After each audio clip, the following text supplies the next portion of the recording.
Okay. And then are you recording it to the cloud or to your device? To my device. Okay, that's so much easier. Cool, cool, cool.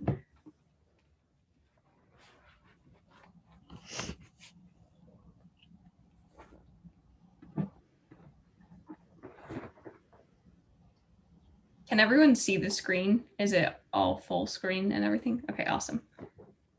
Yes. Okay, I think we can get ready.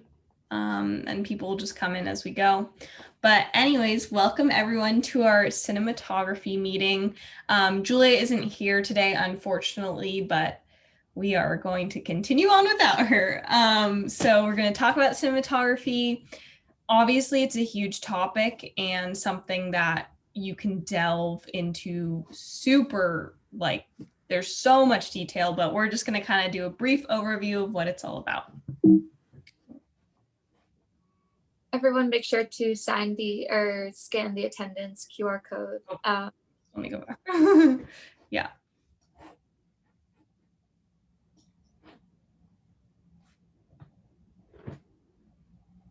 Okay, I'm going to move on. All right, so our woman of the week this week is Reed Morano. She's an American cinematographer and director, and actually she was the first woman who earned both an Emmy and a Directors Guild Award in the very same year for her work on The Handmaid's Tale. So she was actually a big proponent in getting The Handmaid's Tale launched. If you look in this picture in the lower left of the screen, you'll see that's her on set. Her most recent work was the rhythm section with Blake Lively. So I don't know if you saw the trailer, but that came out this past year. Here we have a picture. And the quote that I really liked from her was, "Definitely the biggest misconception is that it's overly burdensome to be a woman and pursue this line of work. But being a woman gives me a unique perspective and style, which is probably why I get the work that I do." So using being a female as a strength rather than what most people see as a weakness. So just kind of wanted to start off the bat to talk about women in cinematography and sort of the statistics. And I don't mean to do this to like make everyone sad. That's not kind of the point. I feel like it's more of an empowerment sort of thing of like, look, the statistics are really low for women in cinematography, but that doesn't mean that's how they're going to always stay. You know, it's kind of an opportunity that we can be those women to change that. We can have the opportunity to make this more of a woman-dominated space in the industry. I remember when we went to Athena last year, I was kind of hit with like, oh my gosh, if I want to go into cinematography, it's going to be really challenging. But that made me even more excited. I'm like, oh, I'm definitely going to do this now because I want that challenge. But some statistics that came from a 2018 report that was on women cinematographers in Hollywood specifically. So this is not in terms of like independent film companies. This is just if you were looking to go to Hollywood. Out of the top 500 films, women accounted for only 6% of cinematographers, which is a super low number. And then also on films with exclusively male directors, women were only accounted for as 3% of cinematographers. So a lot of the times they weren't considered as good or wanted as much on these films. But in contrast to that, on films with at least one female director, women comprise of 19% of cinematographers. So when looking at these statistics, and there were some other ones, it seems like a natural trend that if you have a female director or female producer or more female leads, they tend to gravitate towards hiring female cinematographers, when it's kind of the opposite with men in power. But that doesn't mean that, like, you know, they just don't want to hire someone because of like their gender. It may just honestly be because like some person is better at the job than the other, but it seems like overall women are less represented in this aspect of the industry. But that doesn't mean we can't change that.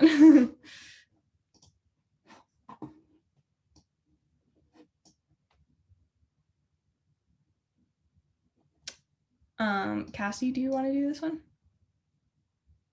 Sure. So cinematography is literally just cinema. Like it's everything that goes into filmmaking. So frame, camera work, color, light, shadow, like different lenses, like if the camera is like in motion, if it's on a steady cam, if it's handheld, if it's on a tripod, high angles, low angles, Dutch angles, all that stuff is the cinematographer's vision.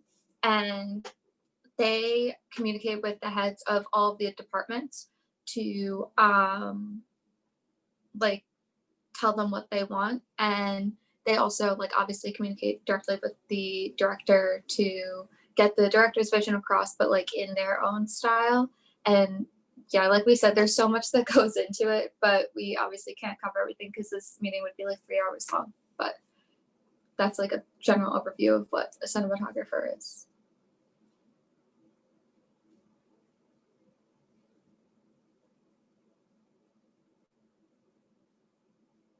Emily, you're muted. I just realized that.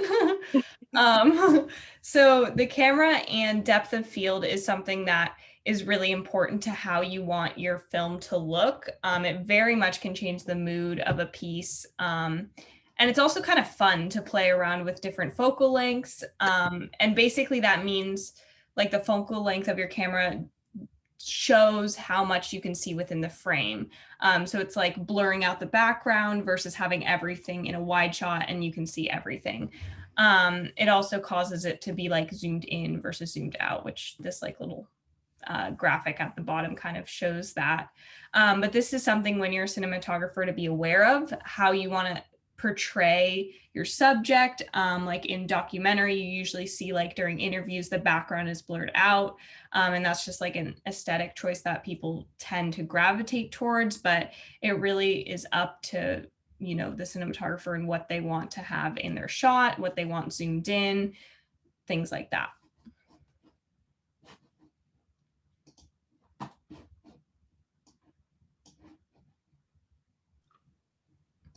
So I'll jump in. This is weird on Zoom. But so aperture. Aperture is just the opening. So in cinematography, this is the opening in the actual camera lens. So the further it opens, you know, the more light that comes in, and then the smaller that it is, the less light that can come in. And it's a little confusing because the size of aperture is measured in f-stop. So the greater f-stop number, the smaller the aperture is, and vice versa. So that can get a little bit confusing. So if you're not super familiar with it, print out a graphic that helped me. But yeah, so you can see like in the graphic here, f4 lets in a lot of light, which is going to be a bigger hole, whereas f22 is a much smaller hole and is letting in very little light. Yeah, and this is like another aspect of when you're composing shots, when you're creating a shot list, being aware of what you want your exposure to look like, and figuring out with your director how you want the piece to come across. Because say you want it to be kind of a dark, scary horror film, you may want to gravitate towards having a smaller or having like less exposed images, and making it darker to get across your mood. It also helps to think of it as a fraction. Sorry, I kind of just jumped in there. So 1/4 is obviously bigger than 1 out of 22. So that's another way of remembering with the sizes, because I know it can get confusing. So I like to think about it in fractions, if that helps. I'm also just gonna jump in. So I don't know like what year everybody is in, but when you get to take your like first like kind of not upper level production course, but when you're done with foundations and you get to choose another production course, I highly recommend taking a 16mm production class. Peter Flynn is the best teacher for that. But everything on like analog film is manual, so you get a really good idea of like how f-stops and apertures work, because obviously on digital cameras it's just a matter of like pushing a button up and down and like you can visually see what it's like, but you have to manually set it on 16mm cameras. So yes, I can put the name of the class and the professor in the chat, but I highly recommend that if you want to go into cinematography, because it teaches you to appreciate more like how all this works and you get a better understanding of it. Because I'm not a camera person whatsoever, but this class like is starting to help it like click a little bit.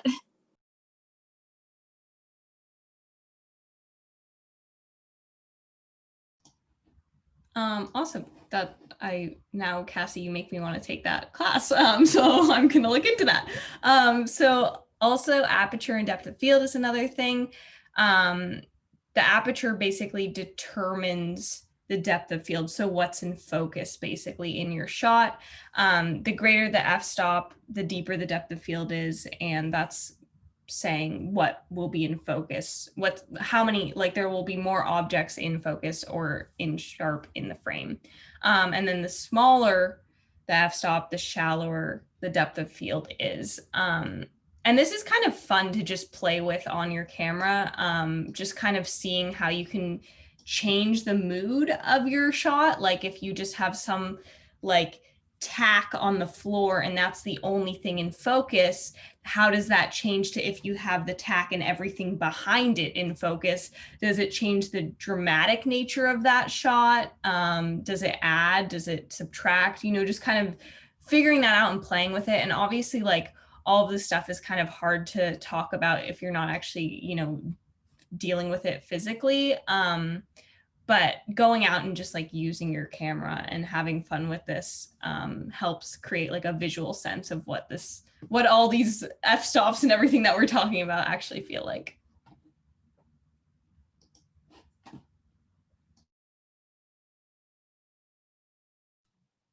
So then there's the aspect ratios, the frame. So the aspect ratio is just the image's width to its height.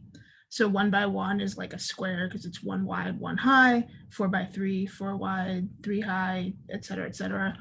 The most common aspect ratio is 16:9 because that's what movie theaters and distribution companies, they all benefit from having like a standard image so they don't have to like keep changing things when everybody has a different aspect ratio. And then initially TV began as 4:3, but as stuff improved, it transitioned to 16:9. And that's why if you watch like some old TV shows, they look square compared to today's TV shows. It's because they're in a different aspect ratio than today.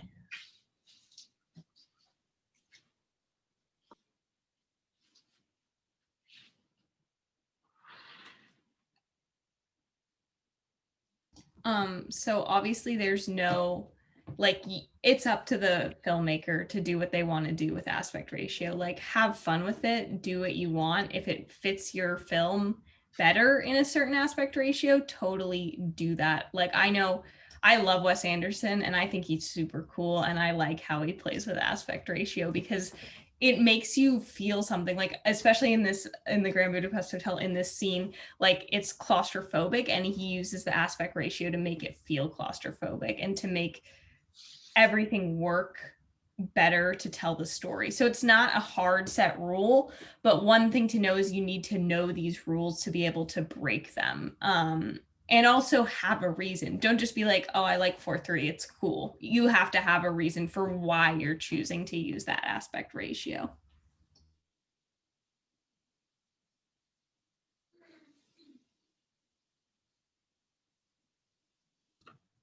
So Okay.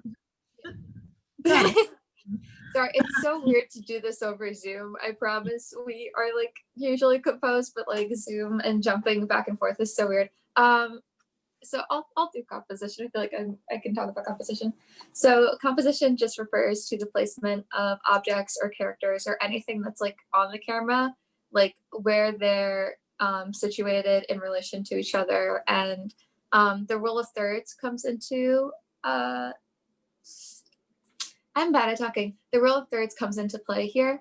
If you want your character completely centered, like in the screenshot, that's from 2001, right? I'm not making that up.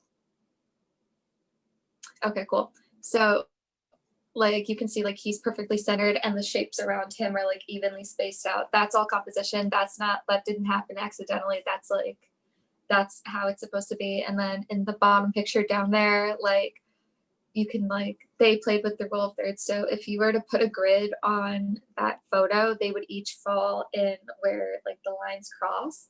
And that's like that's a big rule of composition that I think we all learned about in foundations of production.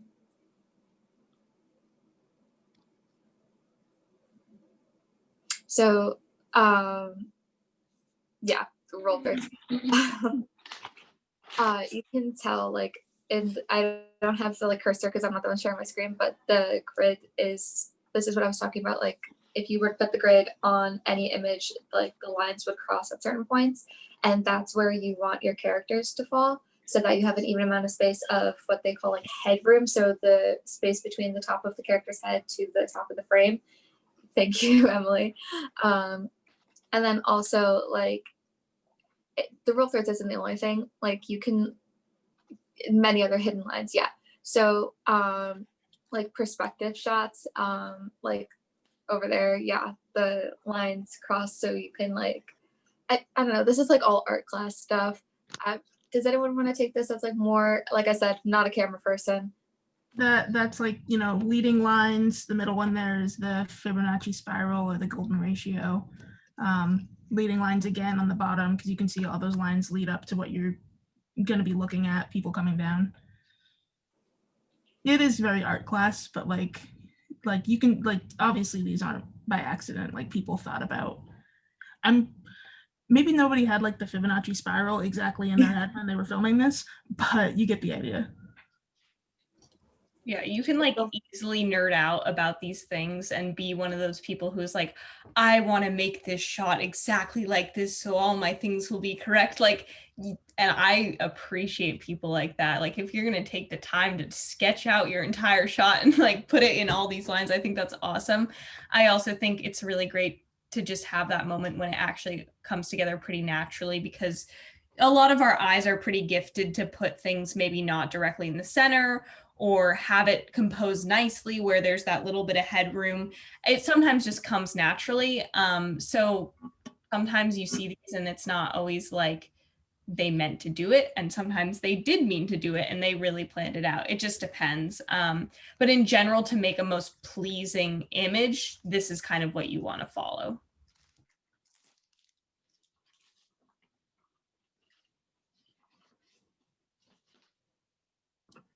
Who doesn't love color? It's a really powerful tool to use because colors have different meanings within our culture. People react to it in different ways, also based on their own personal experiences. It's really impossible to correlate one color to one emotion, but there's a lot of common uses that we can use color with to build our vocabulary, our cinematic vocabulary. So red can be positive or negative. It can, you know, some examples being like war, anger, danger, but then like on the flip side, it can also be like passion and desire. So you can kind of see just with this example that it can mean two completely different things or multiple different things. It's, you know, but it's a color. Same thing with blue. You've got faith, trust, wisdom, stability. Can sometimes mean like depression, sadness, loneliness.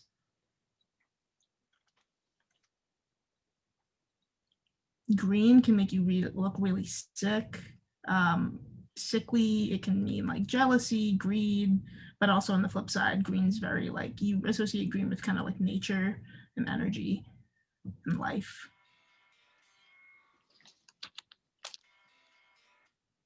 Hey. I'm just trying to get my stuff ready, so.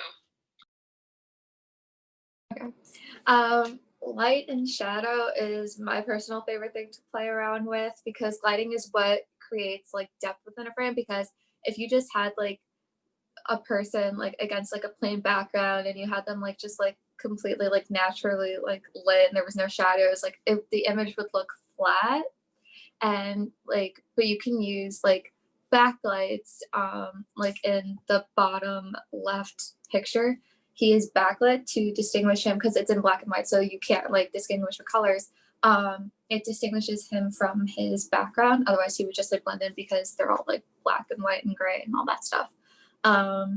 So it'll also like, depending on what is in light and what's in dark and like the contrast between that, shapes what will draw the audience attention. So if they like, if half of the frame is like completely black and then like it gets like gradually lighter, they're going to look towards the lighter side of the frame.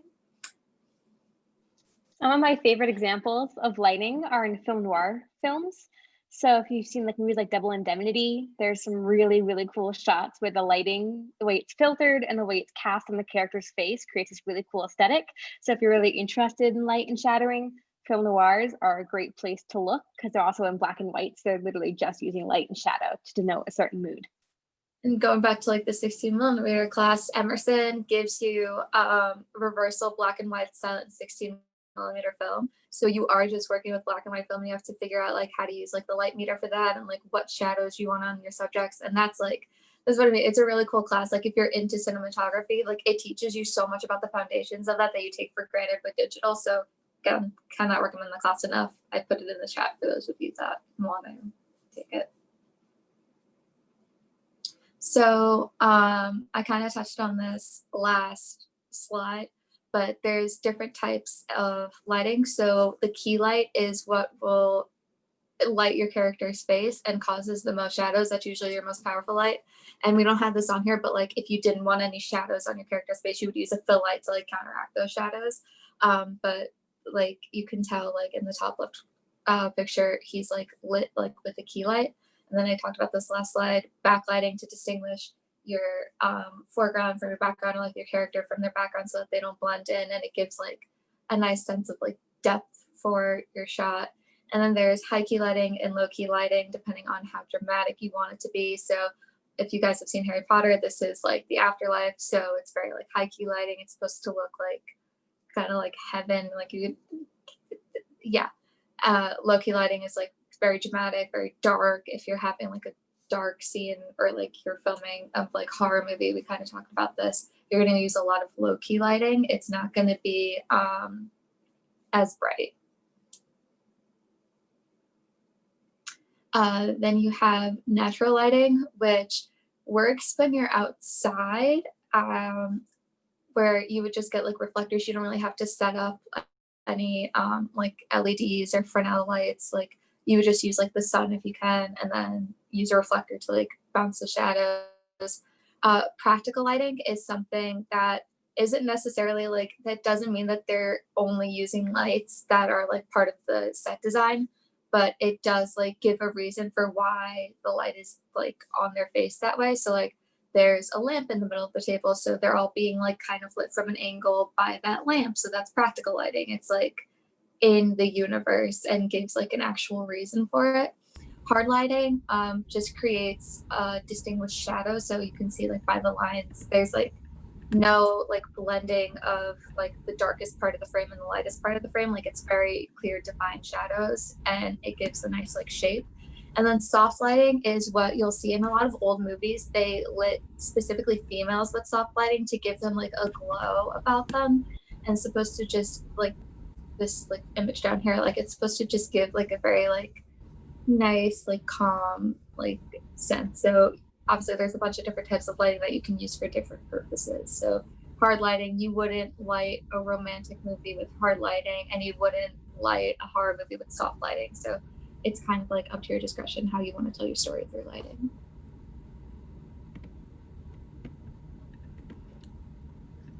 So just a nice little quote that we have here. Good artists borrow, great artists steal. So basically, a lot of the times people will build off famous paintings, other people's work, and you can sometimes directly tell that they're referencing that piece, and it's not in a way that it's like bad. It just makes their film better and adds to different nuances that they're trying to hint at. Especially when you reference cool sort of paintings that like are from a long time ago. For example, this Wander Above a Sea of Fog from 1818 was referenced in Portrait of a Lady on Fire in 2019, and building on top of something like that. Other times it's not always on purpose, but sometimes filmmakers are like, oh yes, I did draw on that, or something. But it's kind of neat if you get influenced by some sort of piece of art to take that, steal it. It's fine if you're stealing it, but make it your own. Here's kind of another example that The Godfather used from this portrait of the calling of Saint Matthew, and the color and lighting is basically identical. You know, obviously there's one person in this shot of The Godfather, there's multiple people in the other one. It's not exactly the same, but drawing on different types of lighting, drawing on sort of the color palette, using different aspects from this painting is what inspired this shot in The Godfather. And it doesn't have to be exactly the same. I mean, obviously that's not the whole point. But just if you're inspired by something, it's great to take those aspects that you like from it and use it in your own. And then another one, I feel like this is a pretty famous painting that a lot of people know. And I feel like it's not exactly the same, but sort of the colors that are used in this, the feeling of the woods, the trees, the arches of the branches, and then these people that are sitting on the grass. It's, you know, sort of a like understated meaning that may not always come directly across, but if you think about it, maybe the cinematographer studied this painting for a while and took from that and used that visual reference to craft their scene. Basically, like when a cinematographer is fluent, they can begin to add in these subtext, these little twists in their art, and that you may not realize the first time around that you watch it, but later on you're like, oh my god, that came from that, and it adds a layer of almost like skill. It's pretty, I mean, it's pretty impressive if someone can look at a painting and replicate it in their own film and do it uniquely enough that it's not just copying exactly. Okay, so now we're going to go over your guys' mood boards from last week. Obviously, mood boards aren't directly related, or like it's not always the cinematographer's job to create mood boards, but it is something that like talks about visualizing things. It talks about how to use light, how to use colors, how to use different compositions. And also a lot of the times mood boards are the way that production design, cinematographers, and directors all get their different views into one compiled idea for the film. So the first one we have is the romantic comedy in a rural American town. When looking at this, it's kind of fun to see what everyone put in, what sort of mood is coming across, what sort of, you know, compositional shots, where this is placed. Does anyone just want to like talk about maybe what sort of like setting this would be placed in, or, you know, what kind of angles they think would work well for this, what kind of lighting they think would work well for this? If anyone just wants to jump in. Especially if you were in this group. Yeah. I almost said last class, last meeting.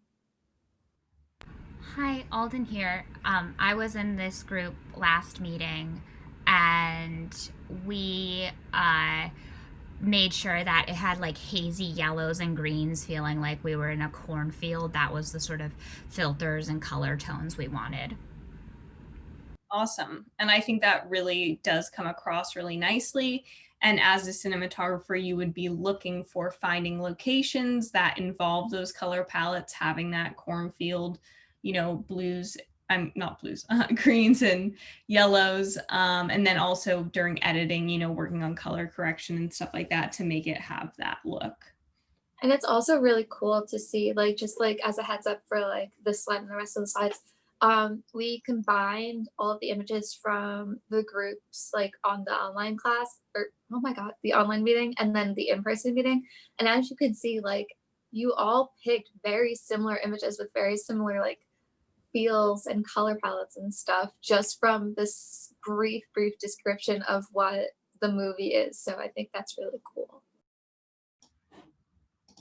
And then the next one is psychological horror on a college campus. I just really enjoyed this one. I feel like you guys really did a good job of compiling sort of the idea of, oh, it's normal campus, but with a twist, you know?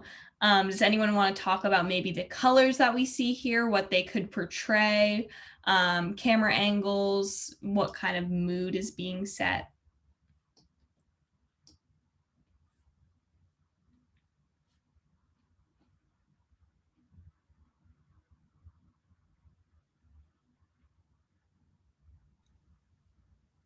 How about, do you guys see any similarities between these pictures? Like, can you point out, like, do they all have like a similar color, similar lighting, or?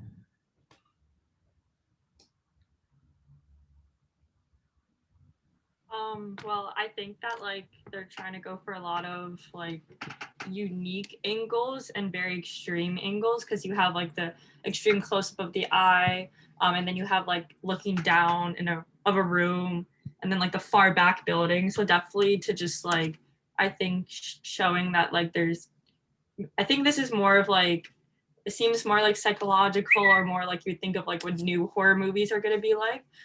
So I think like showing like really cool different angle shots would be, adds to like the horror part of it.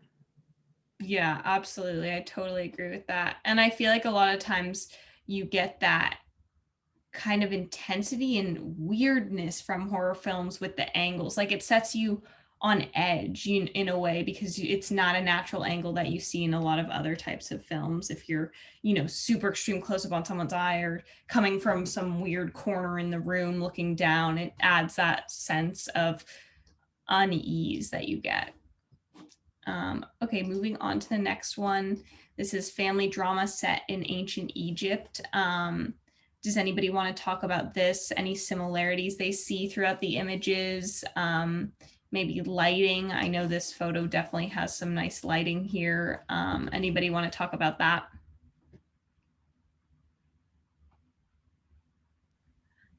Yeah, I will. I was part of this group, and we kind of wanted to get like that classic kind of ancient Egypt aesthetic, which I think is super stylized. And so I feel like, you could make that work really well with the cinematography. And then we also kind of wanted to like introduce like a kind of a power struggle between the families, like for the throne type thing, but with like an ancient Egypt vibe. So I think we tried to get that into our mood board with a lot of cinematography.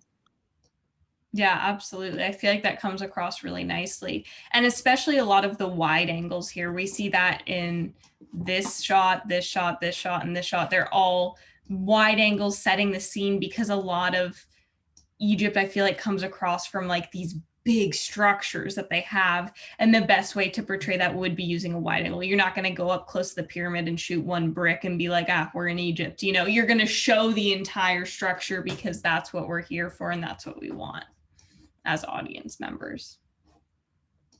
Okay, and then the last one is action thriller set in a utopian future. Does anyone want to talk about maybe their thought process if they were in this group, or the color I mean, there's a lot of colors going on here, if anyone wants to talk about that. The different angles we see going on with the camera.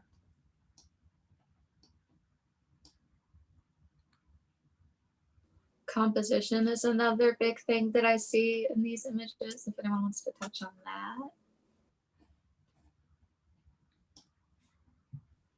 I do think that the color plays like a really big aspect in terms of like establishing it as a future. Like it really reminds me of Blade Runner or like cyberpunk kind of things, which is interesting because I feel like those are more like dystopian kind of futures. So I think it'll be really interesting to see like how color lighting will come into play in to set it as a utopian future. But yeah, I really like neon cities. Those are very nice. Yeah, absolutely. Thank you. I think this lighting definitely portrays, and especially with the costumes here, it kind of portrays this whole alternate universe. And then adding to that with the certain compositions that they're using, and making definitely world building for sure. Okay, so this is kind of the end of our whole cinematography meeting. I know it was kind of a lot. Sorry if you guys were like talking at you the entire time, but just a few projects. We always like to plug everyone's events because we want people to go out for them. The Women in Motion board, us four, we are putting on a little production ourselves. So please come out to East of Everything. You can see here, these are all the positions that we're hiring. Our cast and crew calls are this weekend from 10 a.m. to 4 p.m. This QR code leads you to the Sign Up Genius, and you can just write your name in. It's going to be, pretty short, easy little project, but we're really excited about it. Also plugging Tiana, again, because she's still looking for these 4 positions.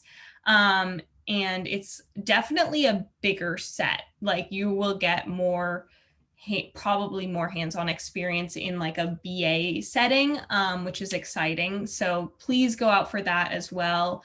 Email your resume to the email below. So I'm one of the executive producers on Tiana, and then obviously we're doing East of Everything. So I'm also going to put my email in the chat, and if you have any questions about either of them, please email me. Or like if you can't scan the QR code and you want the Sign Up Genius link through that. If you are coming out to our crew calls for East of Everything or casting calls, if you could send resume if you have one, reel if you have one, or anything that's like related to your experience. You don't have to have experience to come out. Like this is a learning experience for all of us, but it's gonna be fun, and we're all really excited about it. So come out. And then also we have Pantomime in the Park, which is one that we're just starting on. Emily and Emma, they come to our in-person meetings. They're super cool. We're very excited about this. It's going to be basically like a dance party in the Commons. So who doesn't want to do that? I think it'll be really fun. They're also going to get a composer from Berkeley to write specific music for the dance scenes. So they're going to be doing that. Make sure you scan the QR code. We'll probably plug this event again soon because it's coming up in a week. So, but just have this on your radar. And then also look through the window, short film. Coral's working on this. She also comes to our in-person meetings. Her cast and crew calls are today and tomorrow. I'm really excited about this one as well. She seems super interested in sort of this idea of having a cafe setting where people sort of delve into their lives and bigger topics. But I'm excited for this one as well. Just gonna like make a little correction. It is not today and tomorrow. It is November 16th and 17th, unless they have it wrong on their flyer. Oh, wait. Is that supposed to be November or is that supposed to be October? I'm not sure. We're gonna follow up with them on that. Sorry.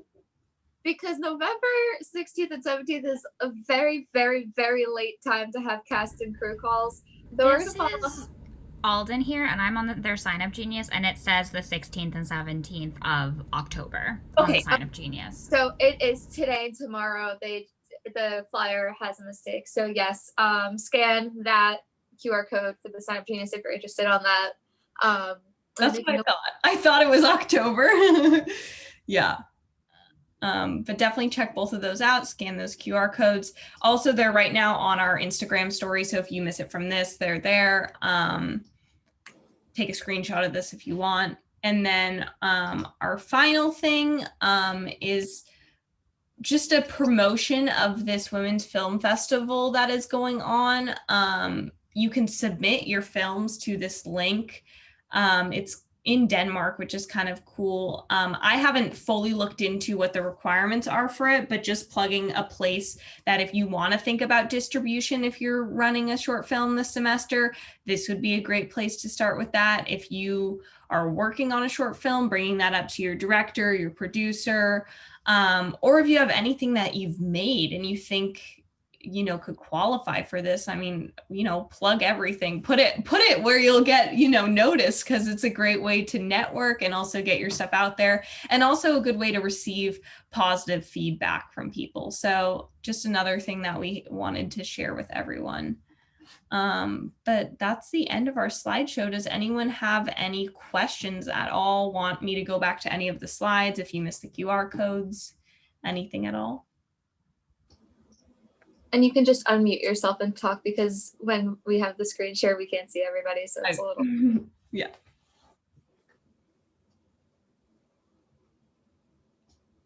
No one? Okay. So in the chat, I just put the attendance form if you came late and didn't get a chance to scan the QR code. I have my email. Is there a Spring Luna Motion Film Festival? Yes. We're doing this again spring semester. Yeah. So if you didn't get a chance to pitch this semester and you just like want to work on crew calls this, or just want to work on crew or cast this semester and then pitch your own next semester, we are doing that again. We're probably going to be doing basically the same thing that we're doing this semester, pretty similar. We are thinking of possibly maybe doing a larger production because that's what we have done in the past during spring semesters, but kind of depends on what's going on with COVID and stuff like that. And honestly, this is the best way to get everyone to have experience, but also not put everyone at risk for getting COVID. So we'll probably continue doing that next semester as well. And if any of you were interested in the 16mm class, that's in the chat. And then my email's in the chat if you want to come out for East of Everything or Tiana. So that's all we have, I think, unless anybody else wants to say anything. But thank you for checking your emails or the Instagram and seeing that we had to change our rooms last minute. It'll be back to the normal room next week. But yeah, that's about it. You are all free to go unless you want to stay after and chit chat for a little bit. But thanks everyone for coming. Bye. Thank you. Bye. Bye. Hey guys, what's up? Hey Lindsay. I haven't seen you guys in so long. I just want to say hi. Where have you been? Oh, you know me, busy bee. I love that for you. I don't, but we're here. But yeah, I didn't have anything to say. I just wanted to say hi. Hello. Thanks for coming. You're so welcome. Thanks for enlightening me in the world of cinematography. Yes. Yeah. You know, I'm so educated now. Want to become a DP? It's your new calling. Change. Oh my god, I thought we're still recording. Oh my god, we are still recording.